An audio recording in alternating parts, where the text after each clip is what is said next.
joined by Harold, Mike, and Sophia, and we are here to talk about how successful people think. Now, we've been chatting for a few moments in a previous YouTube vertical. Sorry, Jackie. We just love educators so much, we decided to jump in that space.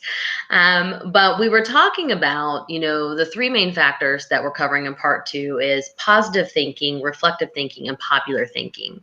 And Mike and Harold, you were both sharing with us your perspective on how this book provides a framework, but it didn't really give us the bridge to positive thinking. And something that we're going to be doing different tonight for anyone who's watching, instead of trying to play kind of puppeteer and like zoom in on everyone and flash up everyone's names, I'll flash names at the end. So if you'd like to connect with us on LinkedIn, we're more than happy to connect and chat, what have you. But we all want to be really committed to the conversation and the material. So going back into that, and Mike, I'm sorry I interrupted you a moment ago. Positive thinking. Tell me your thoughts. Well, I think it's you survive. It's survival. Viktor Frankl, the famous author with a horrendous life of having lived through the Nazi concentration camps, survived through positive thinking, and knew that he was watching evil and horrors around him, but yet used that as a tool to get him through that.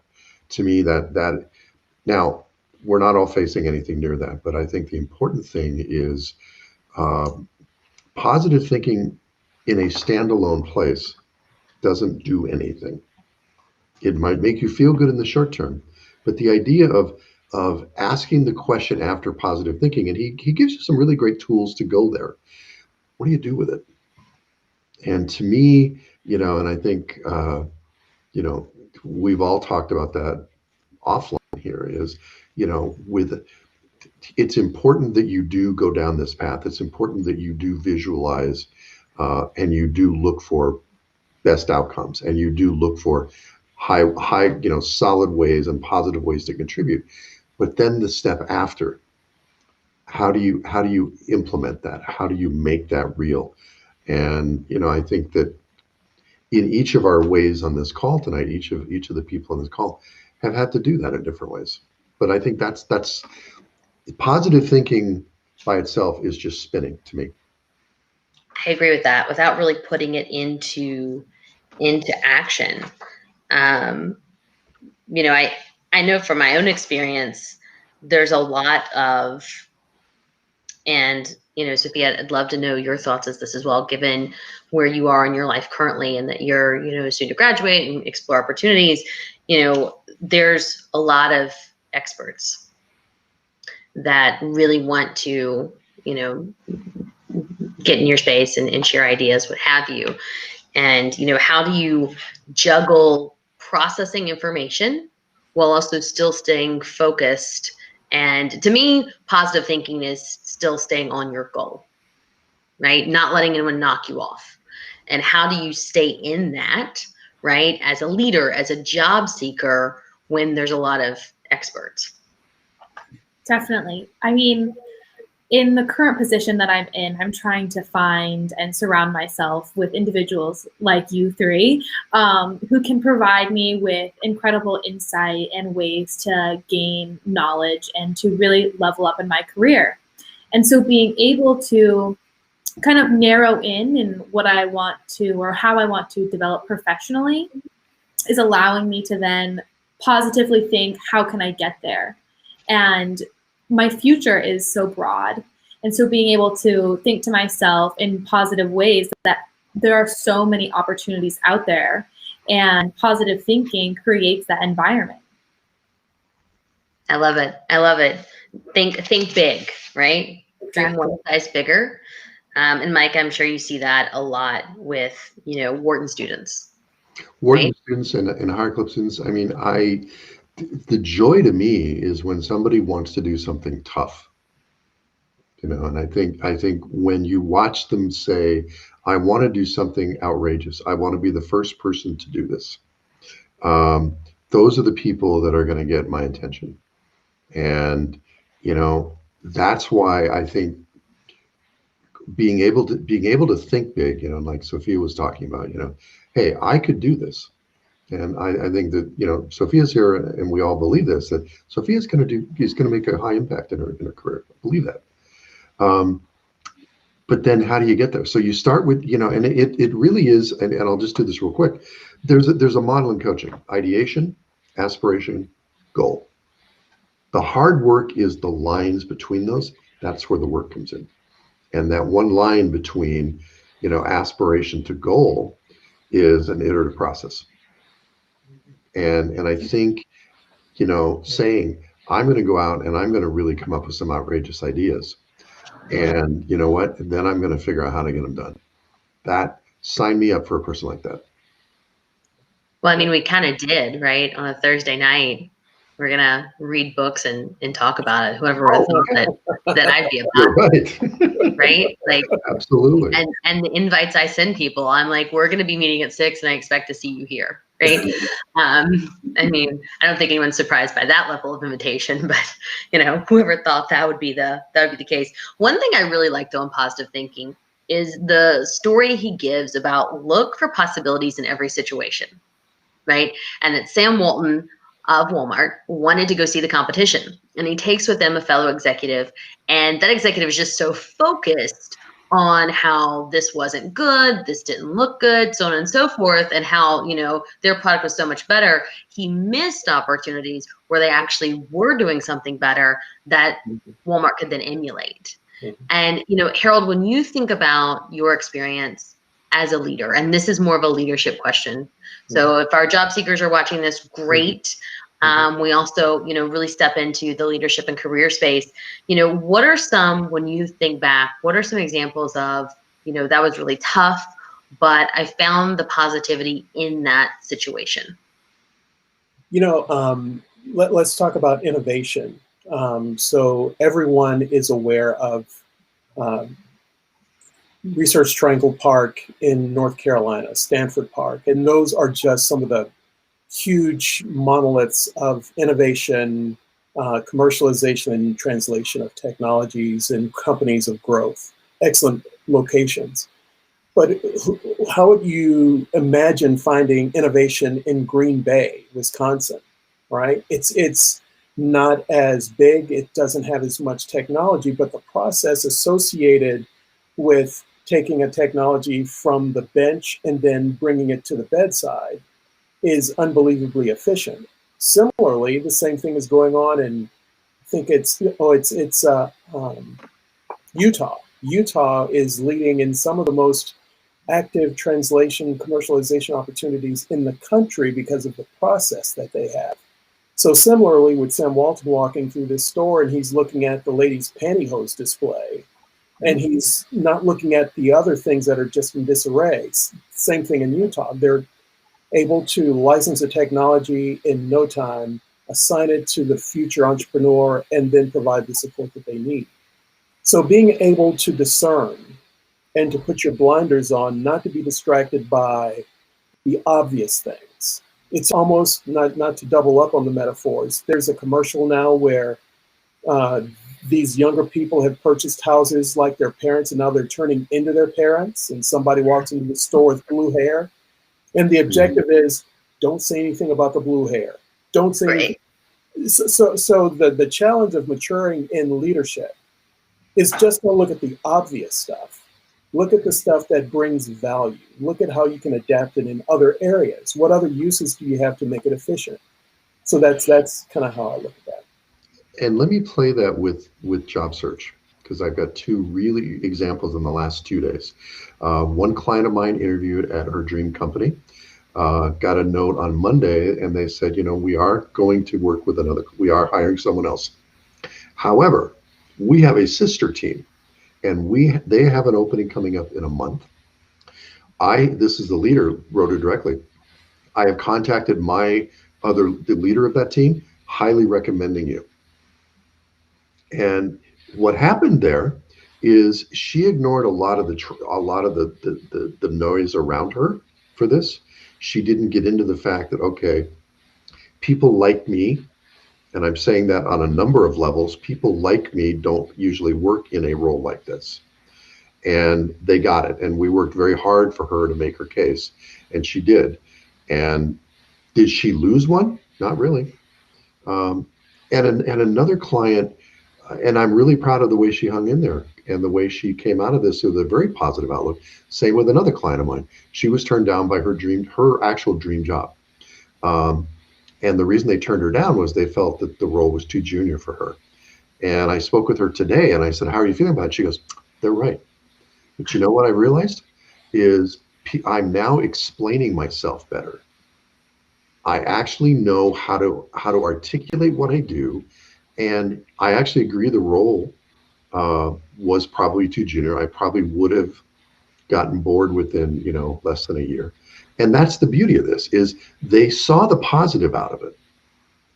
And in job search, getting a no, it can be brutal. These people heard the no plus. That's positive. Mm-hmm. Mm-hmm. I love it. I love it. So he takes us on, the examples. You question the status quo, you dream one size bigger. One thing I found that, Harold, I would love for you and I to and obviously the group to chat about from a DEI lens, find inspiration from great achievers. Maybe individuals who are considered great achievers in this book or in reference to life don't look like me, don't sound like me, don't come from my background. How do I reference a great achiever when maybe I don't feel like there's any correlation, any connection? And that's a great question to have. And I think it's all about perspective, right? I'm not applying for the position because I don't think I can do it. I know I can do it. It's convincing the hiring manager about being able to communicate, I'm your person. So this is the conduit that I'll use to share that. This example, these people who've come before, and I have the similar situation. We have a very passion about this particular area. And I want to share that with you. So this is the conduit. This is how you can see me through their eyes and through their efforts and through the resume that I've presented and the skill sets that I've demonstrated over time. So from a DE&I lens, the opportunity is to use illustrations, to use points of commonness around the professional topic so that we can meet there and agree to move forward with the discussion. And that's always good to do for anyone with a first meeting. I'm not sure what your personality is like. I don't know what triggers you have, but let's come up with some ideas that we can use where we can meet emotionally in the middle to have a discussion. And then once we're comfortable, we can come back to talk about the topic at hand, if that makes sense. I love it. I mean, it's kind of the age-old, adage that you can find essentially a mentor anywhere. Mm-hmm. Right? Don't limit yourself, right? And that you can take snippets from that, right? You don't have to emulate everything. You can take snippets. Mike Jackie writes that she loves the idea of no plus, that it's slightly different from yes, but leads to important learnings and unexpected opportunities. And I think, Jackie, thank you for that great comment, great feedback. I think you have to be ready for it, though, and this is where the positive mindset comes in. The second client I was telling you about that was told by her dream company, no, but actually we are going to look for you. We want to see if we can't get you into your great culture fit. Prior to that, she had the same thing happen. She had a really good opportunity. She fell apart. It really crushed her. So a lot of the work that she had been doing, and this is through coaching, is to really build up this both positive mindset but resilience. And positive mindset without resilience is dangerous over time. And that's what I was so impressed with her this week, is when we talked today, she was like, nope, okay, I'm not done with them yet, but she goes, I now know I can communicate this. And that to me is really the beauty of all this, that yes, I have a positive mindset, but there's stuff behind it. There's a foundation on top of that house. Really comes in, I think, too, to like emotional maturity, right? And similar to what we read, referencing back to Pitch Anything, you can go and you can pitch a deal. Let's say it's yourself, right? From a, a job seeker or a leader space, you're pitching your idea, you're pitching yourself for an opportunity, and then you have to completely disengage from it and kind of, detentacle from it and say, okay, whatever happens, I played my heart out, I left on the field, that's fine. Having that emotional maturity, which, Mike, would you say, and Harold, I'd love to know your thoughts on this too, would you say that you think that develops over time? Is that experience or exposure that strengthens that muscle?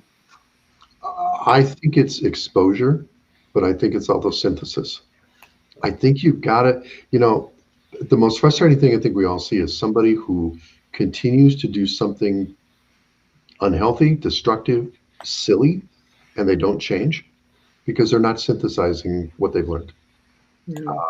So I think the idea is really comes down to how have you synthesized it, and then how are you going to apply it on the next round. And just add on, because I think that's dead on. It's how do you express it once you've synthesized it? Because internally, yeah, you have to sort it some kind of way, but then the opportunity in a work environment, especially in a D&I environment, how do I express that? And how do I gain closure on whatever the topic is?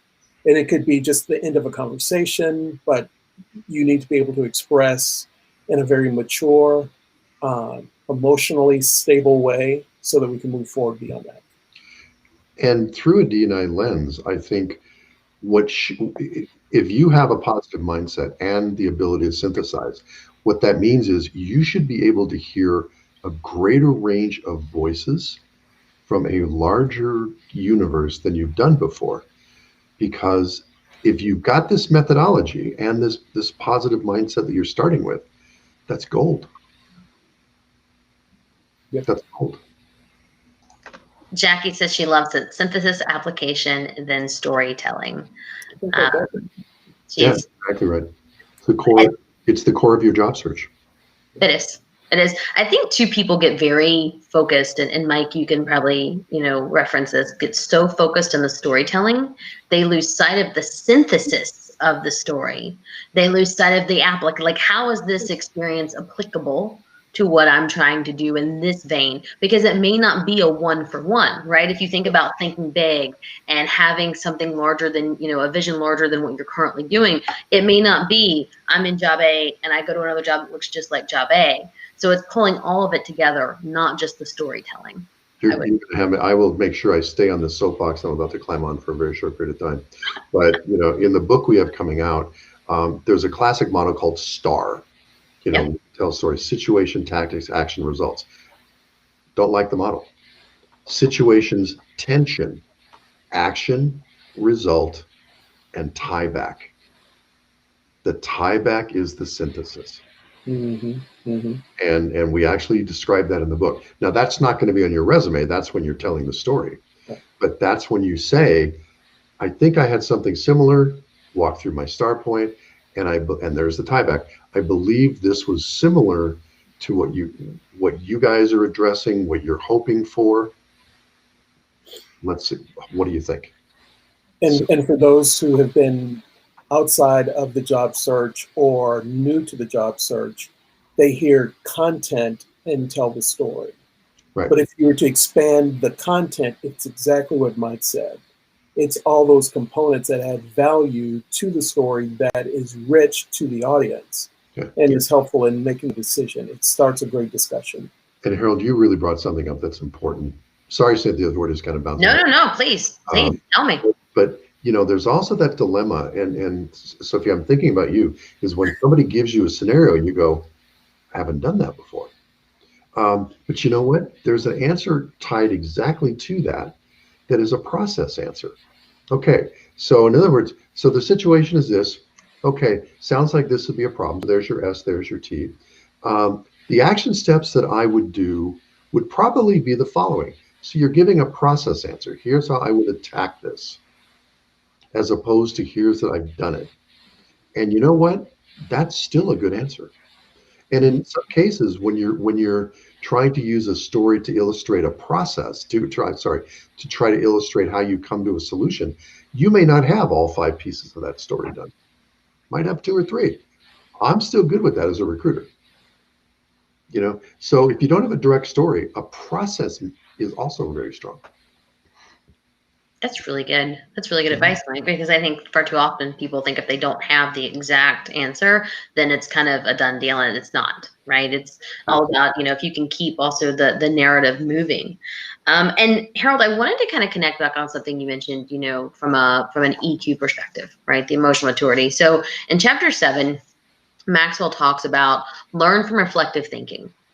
Now, when I was reading this, and there's lots of paths, and Mike, you and I were chatting about reflective thinking can be of values, reflecting on your values. And everyone has their own individual values and how they apply them.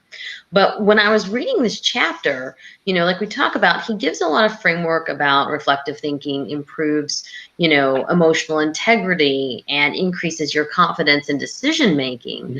I also think reflective thinking really allows you to look at this and say, what did I potentially have too many emotions in this decision? And what were those emotions that I felt? What triggered those emotions? That if you don't pay attention to that, much like you were saying, Mike, you'll continue to repeat the process. So let me just be real clear, and I think you know this. If it's emotions, I may not be that guy. But let me tell you what I've learned over time as I try to increase my emotional IQ.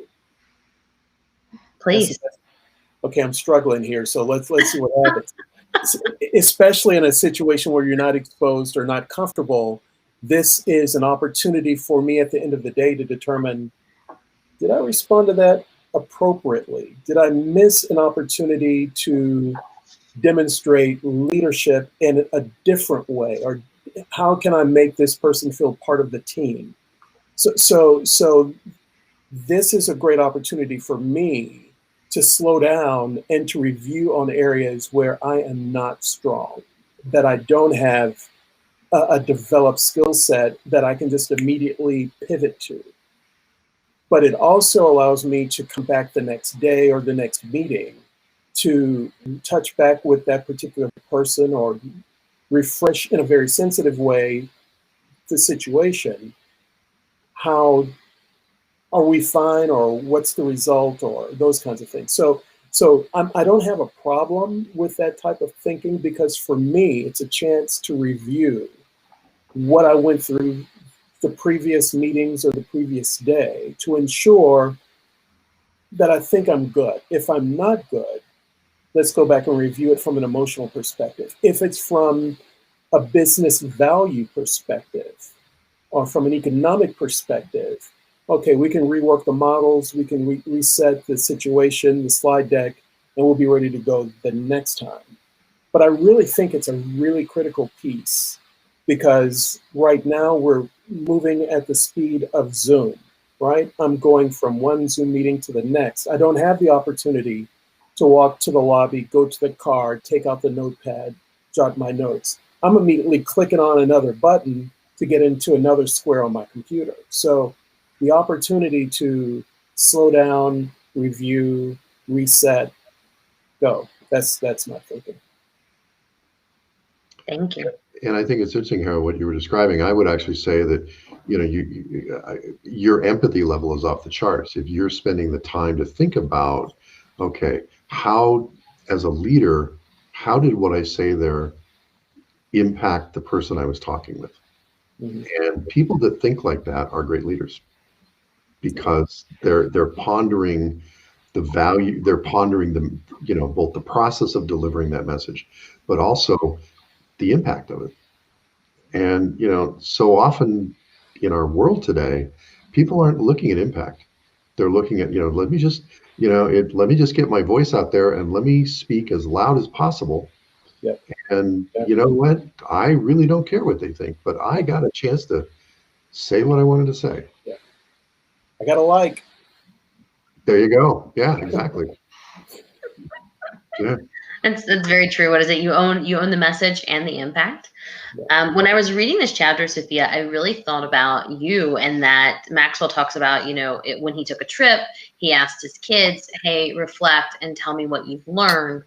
And when you think about your experiences, be it through education, be it through travel, connecting with professionals, joining, this panel, how do you take time to reflect? Much like Mike and Harold were saying, we're moving at the speed of light over here, literally. And especially for what you're doing, everything is remote, all of your meetings, all of your education, how do you reflect and then gain from that reflection? Ooh, a hefty question. I think that, he talks about the importance of reflection, and especially as a student. I'm, again, like Harold, going from one Zoom meeting to then working on an essay, or then connecting with my friends because I'm living at home. And I think finding that space of reflection has been difficult for me during this time living at home and even at school, because I'm living with my friends, I have this social life. So when do I take that time for myself, and trying to set that time aside is very difficult, and it's a challenge as a student.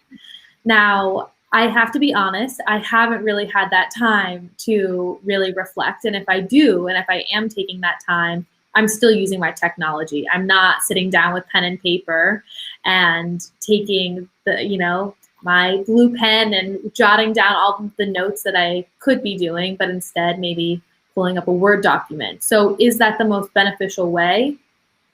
I don't know. I don't have the correct answer for that, but I think that it's a learning process, especially as I'm, trying to professionally develop myself and really further my career. So I'm always open to any advice that, the three of you could provide, and especially reflecting on this reading and taking the time here today to be here and to listen to what all three of you have to say is just, in a way, it's reflecting. So I'm grateful for that. Very well said. Very well said. The chapter that stuck out to me the most, and I know, the four of us have kind of chatted about it before we went live, is, question popular thinking. And Sophia, you had kind of teed up a question before we went live, and it was around. Actually, please, Sharon, share your question. I'd love to hear Mike and Harold's thoughts around how it could tie into question popular thinking. So it's more of a situational type question, and it's let's say I've just applied to a job, I'm recently hired, and my boss is pulling up figures that I either disagree with, or maybe we're having a conversation that I disagree with. How do I break that barrier and go against the unpopular thinking of my superior, of my supervisor, in a way, because I'm not comfortable, maybe I am not great at confrontation? How would you tackle that? And from a professional standpoint, what advice would you give to a job seeker like myself, or someone who would be in that position? I can dive in real quickly. I think we talked just for a moment about it, but I think it's a really important question: is what do you do in that moment of, I'm not comfortable with what I'm hearing? And I think I really love to fall back on what consultants do. And consultants are hired and paid a lot of money. Harold's going to nod his head vigorously, to ask questions. The first month a consultant comes into an organization, they're just asking questions. And if you start from the premise of, okay, this doesn't sound right to me, but why don't I proceed by collecting more data? So, for example, if you were saying, you're working with a boss, the boss pulls up a spreadsheet and you're looking at the numbers and go, wow, I don't get that. Okay, that just doesn't, literally, maybe this doesn't even add up. So maybe it's exploration up front. It's tell me how I'm looking at this. I'd love to learn how this showed up. I'd love to learn the process of us collecting this data. And so it becomes kind of that information gathering point. And then if done well, you've now opened the dialogue. And then it becomes a lot easier. Instead of saying these numbers are wrong, I don't like it, you're saying, and even posing it as another question, saying, why do I feel these numbers? Why do I feel uncomfortable with what I'm seeing here? Or what, for some reason, this isn't connecting with me, and I don't feel entirely comfortable with it. And I'd like to talk to you about that. In other words, you're setting the stage. It's called Crucial Conversations as one model of several. You're setting a stage to have a dialogue. They're not saying they're right or wrong, but just saying, help me to understand this. And then if I do see that if I do see an error, or I see something that truly doesn't make sense, I feel safe enough to say that without slamming them. The other party has to agree to this. The other party has to be involved in this. But does that make sense in terms of what we're talking about? What that also so. does is that, when you have that initial conversation, can you help me understand how you get to those numbers? That invites an opportunity for a one-on-one conversation, which saves face, and it develops a relationship. So you're paying attention to detail. And in your head, that just doesn't jive. And maybe he did make a mistake, and he's merging two scenarios together, or she make a mistake. So, call it out. And, I'd love to visit with you about how you derive those numbers or those answers. And now you are, one-on-one, where you can kind of walk through the data. And that's when you can kind of very consultatively ask your questions to get to a deeper meaning, which is not accusational.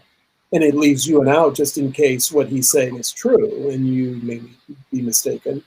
Yep. But nonetheless, you paid attention, you're engaged, you're an active listener, and you want to learn more. So you can't go wrong there. Well said. Go ahead. No, I think Harold, great description. Absolutely.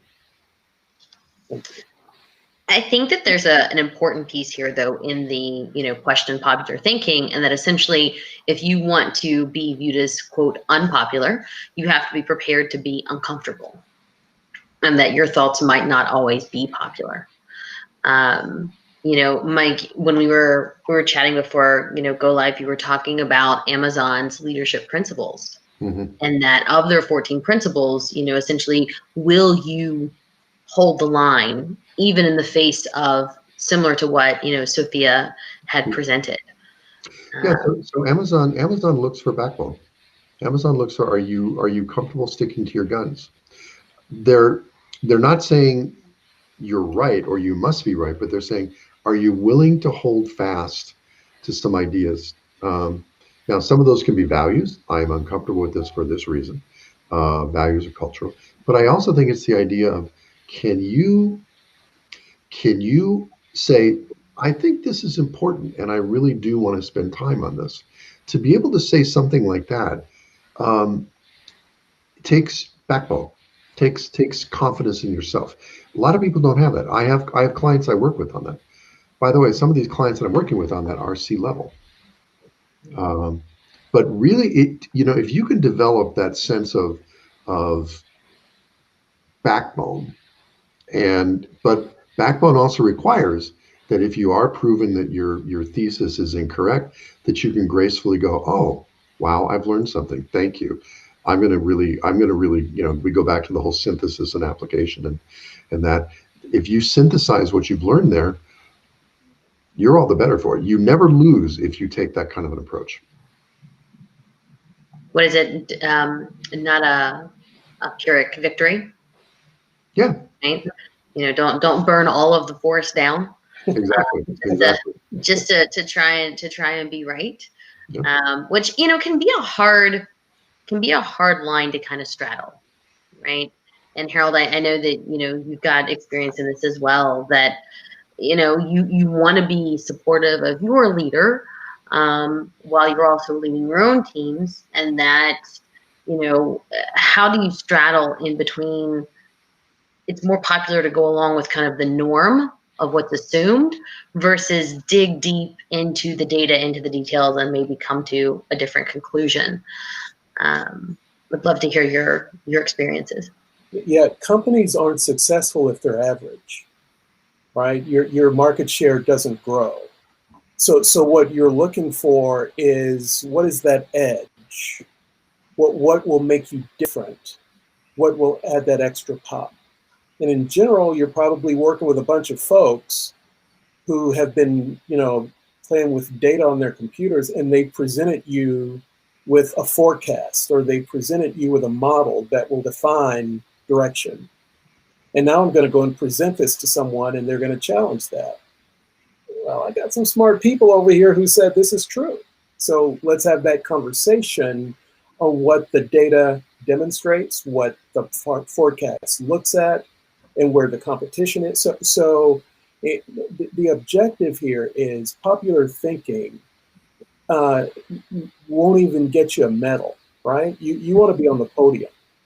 And so if you can use data in a very extreme but safe way that will project opportunities for the company to be successful, grow, and generate additional revenues, whatever the measurement is, okay, let's have that conversation. But if what you want is just mediocre, read a magazine and just follow what the ads say. Oh, I love it. I love it. Bam. Yeah. Harold Strong. Bring in the heat. No tooth this week. That's right. There's no singing this week either. You know? Yeah. Harold came in pre or post appointment, and we, broke out into song at one point. I think everyone was in kind of a sing along space last Thursday with everything that was happening. A little singing reprieve seems kind of fair. So when we cap, when we kind of cap on this part 2, right? And when we reflect back, what's our call to action, right? What's the one thought synthesis that you each think is just really important and a key takeaway? Mike, please tell us. Know your voices in your life. Know the voices that you let into your life, and understand that it's okay to have a negative voice. Just know where their slant is. Love it. Held strong. No, kind of took it to the hoop on that one. That was a great one there, because if, as the book mentioned, you need to have that core team that you work with. So I'll just say quiet is good. So you need to reflect both on strategic thinking and critical thinking, as well as popular thought. Where are you positioned in the middle of your thought process, and have a strategic and a disciplined thought process to prepare as you go forward. Nice. Love it. Sophia. I feel like mine is a little bit more personal in the fact that I think that I need to take more time and reflect on different parts of my career development and parts of my life, but taking that time to reflect on the things that we've talked about, whether that be popular thinking or strategic thinking, and how I can really apply that to my career, my future career, that is. Lovely. Thank you. So as we conclude part 2 of our fantastic little, it's almost like a pocket manual, right? Like, I'm going to pretend like I know what that is, right? Harold's over here, like, no, right? So as we conclude part 2 of How Successful People Think, next week we're going to wrap up the book. We're going to talk about, our learnings from it overall. The lovely Jackie from our EDU club is going to join us, because I think there's great synergy here, and I'm sure the 4 of us can share on this, that how successful people think. They have a strategy, they implement the strategy, they're aware of the voices around them, they're using tools like a coach, like a query tool, and they're really pulling it all together for the strategy of their career. So we will be very excited to conclude that next week. As always, if you have any questions, any comment, any feedback, please join us, on our YouTube channel and watch our playback videos, and also please send us notes on LinkedIn. We're more than happy to catch up and chat. And that will do us for Thursday Night Hustle Club as we discuss how successful people think. I'm Cynthia Abbott, and we will see you next week.